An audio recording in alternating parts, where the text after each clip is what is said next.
Ramaya Ramabhadraya Ramachandraya Vedase Raghunathaya Nathaya Sitayah Patiye Namakha.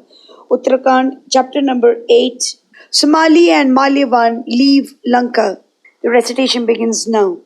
On that host being sore pressed at its back by Padmanabha, Malayavan turned back even as the ocean doth on meeting with its shore. And with his eyes reddened, that night ranger, waxing wroth, shaking his head, addressed that prime of male persons, Padmanabha, saying, O Narayana, thou art ignorant of the time-honored morality of Kshatriyas, and therefore, like a base person, thou slayest us, desisting from fight and exercised with fear. O Lord of the Celestials, he that commits the crime of slaying one that desists from fight cannot go to the celestial regions as the fruit of meritorious acts.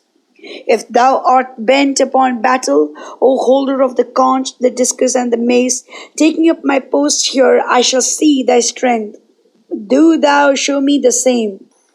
Seeing Malayavan resembling the mountain, the powerful younger brother of the sovereign of the celestials, that is Upendra, spoke unto him, I have removed the fear of the deities affrighted at you, by promising that I will remove the root and branch of the Rakshasas, and that same promise I am now fulfilling. I should always lay down my life for serving the celestials, and you I will slay even if you should go to the nethermost regions.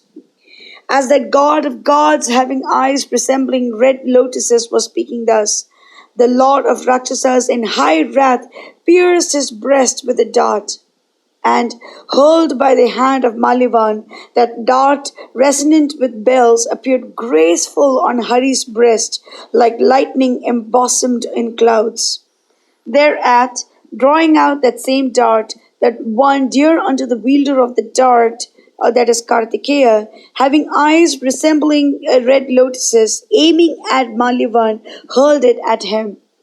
Thereat, the dart discharged by the hand of Govinda, like unto the dart discharged by the hand of Skanda, rushing towards the Rakshasa, like a meteor coursing towards the Anjana mountain, descended on the spacious chest of the Lord of Rakshasas, decked with the weight of a chain, even as a thunderclap bursts at the summit of a mountain.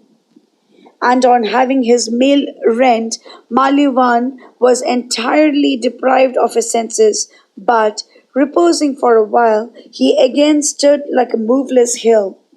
Then, taking up a javelin made of black iron girt with many a thorn, he furiously smote that deity on the chest. And that night ranger, delighting in battle, dealing a box at Vasava's younger brother, moved away to a distance measuring a bow's length. And now there arose a mighty tumult in the sky of excellent, excellent. And having struck Vishnu, the Rakshasa also hit Garuda. Thereat, Vinitha's son, growing enraged, drove the Rakshasas away with the wind of his wings, even as a lusty wind bloweth out sere leaves. And seeing his elder brother driven by the wind produced by the wing of that bird, Sumali, along with his forces, made for Lanka. And pushed off by the violence of the wind of Garuda's wings, the Rakshasa Malayavan, also joined by his own forces, departed for Lanka, covered with shame.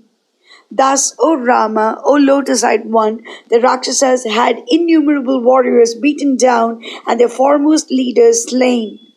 And albeit inflated with pride, they, incapable of coping with Vishnu, leaving Lanka, went to the nether regions with their wives for dwelling there.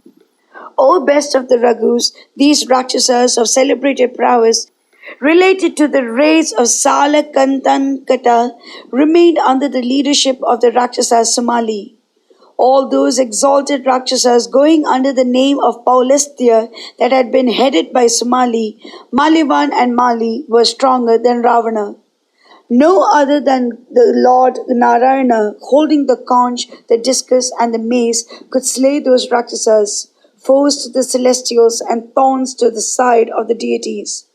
And thou art that eternal God, that four-armed Narayana, the Lord undeteriorating and unconquerable, sprung to exterminate the Rakshasas. The creator of beings, the one ever cherishing those seeking his refuge, appeareth at times to compass the destruction of the marauders, bringing the religion of people to wrack and ruin.